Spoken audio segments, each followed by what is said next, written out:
चैती छठ पूजा वर्ष 2026 में 22 मार्च से 25 मार्च तक मनाई जाएगी। ये 4 दिनों तक चलने वाला पवित्र व्रत और पर्व है, जिसमें भगवान सूर्य और छठी मैया की पूजा की जाती है। 2026 में चैती छठ का पूरा कैलेंडर इस प्रकार है। 22 मार्च 2026 नहाय खाए। 23 मार्च 2026 खरना। 24 मार्च 2026 संध्या अर्घ्य, डूबते सूर्य को अर्घ्य। 25 मार्च 2026 उषा अर्घ्य, उगते सूर्य को अर्घ्य और व्रत समाप्त। छठ पूजा भारत का एक अत्यंत पवित्र और प्राचीन पर्व है।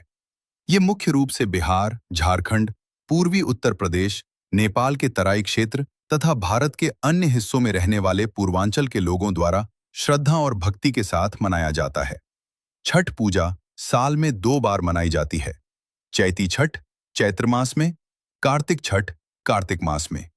इन दोनों में कार्तिक छठ अधिक प्रसिद्ध है, लेकिन चैती छठ भी उतनी ही श्रद्धा और नियम के साथ मनाई जाती है। इस पर्व में मुख्य रूप से भगवान सूर्य और छठी मैया षष्ठी देवी की पूजा की जाती है। सूर्य को जीवन, ऊर्जा, स्वास्थ्य और समृद्धि का स्रोत माना जाता है। चैती छठ हिंदू पंचांग के चैत्र महीने की शुक्ल पक्ष की षष्ठी तिथि को मनाई जाती है। यह आमतौर पर मार्च या अप्रैल के महीने में आती है। 2026 में चैती छठ की तिथियां 22 मार्च नहाय खाए, 23 मार्च खरना, 24 मार्च संध्या अर्घ्य, 25 मार्च उषा अर्घ्य। इस प्रकार यह पर्व 4 दिनों तक चलता है। चैती छठ का महत्व बहुत गहरा है। हिंदू धर्म में सूर्य देव को साक्षात देवता माना गया है, क्योंकि उन्हें हम प्रत्यक्ष रूप से देख सकते हैं। सूर्य देव जीवन के स्रोत हैं, ऊर्जा और प्रकाश देते हैं, कृषि और फसलों के लिए आवश्यक हैं, स्वास्थ्य और आयु के प्रतीक हैं। छठ पूजा के दौरान लोग सूर्य देव से प्रार्थना करते हैं, परिवार की खुशहाली के लिए, संतान सुख के लिए, स्वास्थ्य के लिए, धन और समृद्धि के लिए। कहा जाता है कि जो व्यक्ति सच्चे मन से छठ व्रत करता है, उसकी सभी मनोकामनाएं पूरी होती हैं। छठ पूजा में केवल सूर्य देव ही नहीं, बल्कि छठी मैया की भी पूजा की जाती है। छठी मैया को माना जाता है बच्चों की रक्षा करने वाली देवी, संतान देने वाली देवी, परिवार की सुख समृद्धि की देवी। लोग मानते हैं कि छठी मैया अपने भक्तों को संतान सुख, स्वास्थ्य, लंबी आयु, परिवार की रक्षा का आशीर्वाद देती हैं। छठ पूजा का इतिहास बहुत प्राचीन है। कई पौराणिक कथाएं इस पर्व से जुड़ी हैं। 1. रामायण से संबंध। कहा जाता है कि जब भगवान राम और माता सीता अयोध्या लौटे थे, तब उन्होंने सूर्य देव की पूजा की थी। उसके बाद से छठ पूजा की परंपरा शुरू हुई। 2. महाभारत से संबंध। महाभारत में भी छठ पूजा का उल्लेख मिलता है। कहा जाता है कि कर्ण सूर्य देव के परम भक्त थे। वे रोज सूर्य की पूजा करते थे।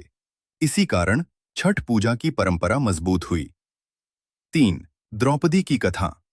एक कथा के अनुसार पांडवों की पत्नी द्रौपदी ने भी सूर्य पूजा की थी। इसके बाद पांडवों को राज्य और समृद्धि प्राप्त हुई। पहला दिन नहाय खाए। यह छठ पूजा का पहला दिन होता है। इस दिन व्रती सुबह नदी या तालाब में स्नान करते हैं, घर की साफ सफाई करते हैं, शुद्ध भोजन बनाते हैं। इस दिन आमतौर पर बनाया जाता है कद्दू की सब्जी, चना दाल, चावल। व्रती केवल एक बार सात्विक भोजन करते हैं। दूसरा दिन खरना।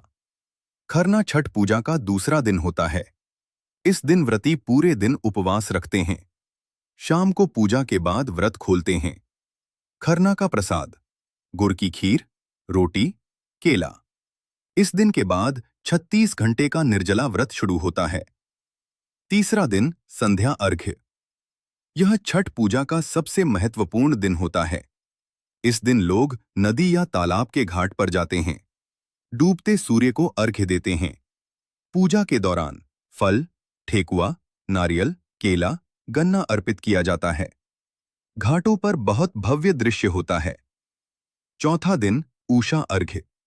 यह छठ पूजा का अंतिम दिन होता है। इस दिन सुबह उगते सूर्य को अर्घ्य दिया जाता है। इसके बाद व्रत समाप्त होता है। व्रती प्रसाद ग्रहण करके अपना व्रत पूरा करते हैं। छठ पूजा का प्रसाद बहुत पवित्र माना जाता है। मुख्य प्रसाद ठेकुआ, कसार, गुड़ की खीर, नारियल, केला, गन्ना। सिंघारा, इन सभी को बहुत शुद्धता से बनाया जाता है। छठ पूजा की कुछ अनोखी विशेषताएं हैं। 1. शुद्धता। इस पर्व में अत्यधिक शुद्धता रखी जाती है।